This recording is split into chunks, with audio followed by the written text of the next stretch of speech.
वारांगड़े में 63 के बाद 64 सर्वे नंबर है, वहाँ नरेश धोड़ी इनकी जगह है। उनका कोई इस चीज़ से लेन देन नहीं था, लेकिन वो अपनी जगह नहीं बेच रहे थे। उससे परेशान करने के लिए उन्होंने उनके पास जो 2 गोडाउन थे वो भी तोड़ दिए। उन्होंने अपने रोजी रोटी, किसान है, किसानी करते हैं, रोजी रोटी का जरिया है, हाँ 2 पैसे कमाता है, गरीब वो भी आदिवासी है, 2 पैसे कमा रहा है, तो लेकिन उनसे देखा नहीं गया कि वो जगह नहीं बेच रहा है। तो उससे परेशान करने के लिए उनके 2 गोडाउन तोड़ दिए और आने जाने का रास्ता बंद कर दिया। उनका रास्ता सर्वे नंबर 63 से ही जाता था। आज भी वो रास्ता बना हुआ, आप देख सकते हैं, जहाँ फोटोग्राफी भी कर सकते हैं। और नरेश धोड़ी ने वहाँ रोजी जरिए आज कमाई के लिए, खेती में इतनी कमाई नहीं होती, सबको मालूम है, वो बहुत बड़े काश्तकार भी नहीं है, तो उन्होंने कमाई अपने उधर निर्वाह के लिए वहाँ चाल बनाई। 24 कमरे हैं, 20 किराएदार हैं। आज उनको बंधक बना लिया गया है। वहाँ से उनको ना आने को मिल रहा है, ना जाने के लिए मिल रहा है। वो लोग क्या करेंगे? उस जगह में 3 औरतें सुना प्रेग्नेंट है, अगर कल डिलीवरी का समय आया वो कहाँ से जाएंगी? तो ये बात हमने, इस बात पे प्रशासन नहीं सुन रहा है। हमने ये बात जाके आज अपने प्रांत अधिकारी से बात की। उन्होंने आज 12 बजे का समय दिया था, उनसे बात की। उन्होंने कहा वो हो जाएगा, अरे उड़ी उड़ी उत्तर दे रहे हैं। उनकी जिम्मेदारी है कि हमने उनसे कहा कि आप चलिए देखिए, हम बोल रहे हैं इस पर विश्वास मत कीजिए, आप वहाँ आंखों से देखिए कि ये सही क्या है गलत क्या है। उन्होंने कहा नहीं, हम तहसीलदार को भेज देंगे, वो कार्रवाई करेंगे। हमने कहा 4 दिन हो गए, तहसीलदार गया नहीं,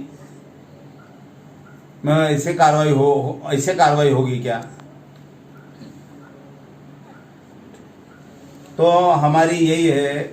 दूसरी एक बात है कि उन्होंने कहा कि यहाँ अतिक्रमण है, किसी का अतिक्रमण नहीं था। उन्होंने जगह खरीदी थी, नोटरी से खरीदी थी 2006 में। लेकिन बात यह है कि जो बाहर गांव से लोग आते हैं, उन्हें ये कानून मालूम नहीं कि आदिवासी की जगह ना खरीद सकते हैं ना वो बेच सकता है। उन्हें मालूम नहीं। उन्होंने कहा कि नोटरी में होता है, खरीदना, वो समझते लीगली है, उनकी गलती नहीं है, उन्होंने खरीद लिया। अब यहाँ के कुछ ऐसे आदिवासी बिजनेस बना लिए, इसको व्यापार कर लिया है इस कानून को। वो क्या करते हैं, जगह बेचते हैं और 8-9 साल में खुद ही तक कंप्लेंट करते हैं सरकार के पास, और सरकार से तोड़वाते हैं, पैसे वो लेते हैं, हाँ, और तोड़वाने का खर्चा सरकार कर रही है। तो मेरा ये कहना है कि ऐसे के ऊपर भी कार्रवाई होनी चाहिए कि तुम बेचा क्यों, और बेचने के बाद कंप्लेंट क्यों कर रहे हो? तुम जगह भी बेच रहे हो, कंप्लेंट कर रहे हो, उसका फायदा उठा रहे हो, ये तो गलत है। तो ऐसे के ऊपर भी कार्रवाई होनी चाहिए, ये एक साइड नहीं होना चाहिए। उससे क्या होता है, आदिवासियों को जो उनके ऊपर अत्याचार अन्याय होता है, इसके लिए कानून बने, उनकी सुरक्षा के लिए। इसका तो दुरुपयोग हो रहा है।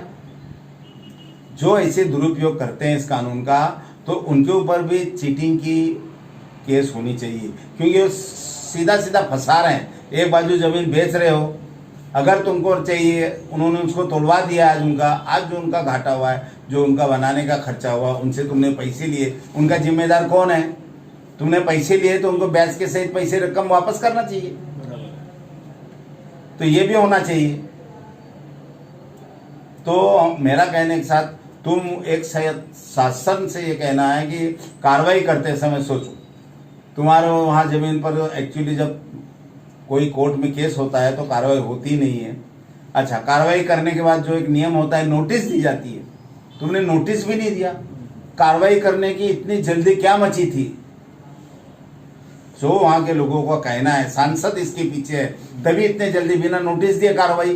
तो हमारा भी कहना है, जो कार्रवाई उन्होंने गैर कानूनी तरीके से की है और जिसने की है उसके ऊपर भी कार्रवाई होनी चाहिए।